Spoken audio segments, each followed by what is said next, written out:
New ইয়র্কের beauty expert রোজা আহমেদকে বিয়ের খবরে সয়লাব দেশি বিদেশি মিডিয়া ও সামাজিক যোগাযোগ মাধ্যম। প্রথমে অস্বীকার ও পরে তা স্বীকার করে নেন তাহসান। শুভকামনা জানিয়েছেন ভক্ত অনুরাগীরা।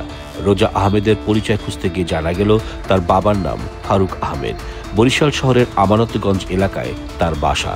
তথ্য অনুসন্ধানে বের হয়ে এলো তাহসিনের শ্বশুর বরিশালের শীর্ষ সন্ত্রাসী ফারুক আহমেদ ওরফে পানামা ফারুক। বরিশালের গডফাদার আওয়ামী লীগ নেতা আবুল হাসনাত আবদুল্লার রাইট ইন কমান্ড হিসেবে সন্ত্রাসী কার্যকলাপ চালিয়ে যেতেন তিনি। নগরীর বাচা রোডের বাসিন্দা ইয়াকুব আলী ব্যাপারীর ছেলে এই ফারুক আহমেদ ১৯৯৬ সালে ক্ষমতায় আসার পর দখল, লুটতরাজ সবকিছু চালিয়ে যেতেন। ফারুক আহমেদের বাবা ইয়াকুব আলী ব্যাপারীর বড় মেয়ে পানামার নামে বাজার রোডে পানামা ট্রেডার্স ব্যবসা প্রতিষ্ঠান ছিল, আর সেই পৈতৃক প্রতিষ্ঠানের নাম অনুসারে ফারুক আহমেদ পরিচিতি পান পানামা ফারুক হিসেবে। স্থানীয় সূত্রের খবর, ১৯৯৬ সালে নির্বাচনের পর নগরীর উত্তরাংশ বাজার রোডে আমানতগঞ্জ এলাকায় ভয়ঙ্কর ত্রাস হিসেবে আবির্ভূত হয় পানামা ফারুক। তখনকার জেলা বিএনপির সাধারণ সম্পাদক এবাদুল হকের চালের ব্যবসা প্রতিষ্ঠান হামলা দখলের পর নগরীর উত্তরাংশে তিনি একচ্ছত্র আধিপত্য বিস্তার করেন।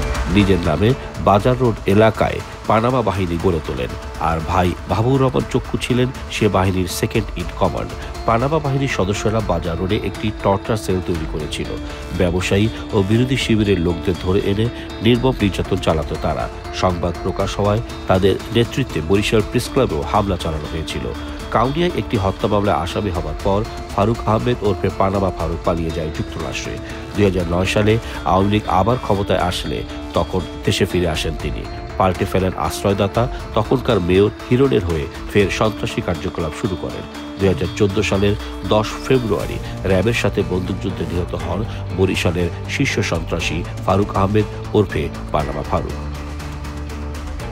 তাহসানের নতুন স্ত্রী রোজা আহমেদের ক্যারিয়ার আলোকময় হলেও তার বাবা ফারুক আহমেদ ওরফে পানামা ফারুকের অন্ধকার অধ্যায় যেন মনে করিয়ে দেয় এ যেন আলোর নিচে অন্ধকার।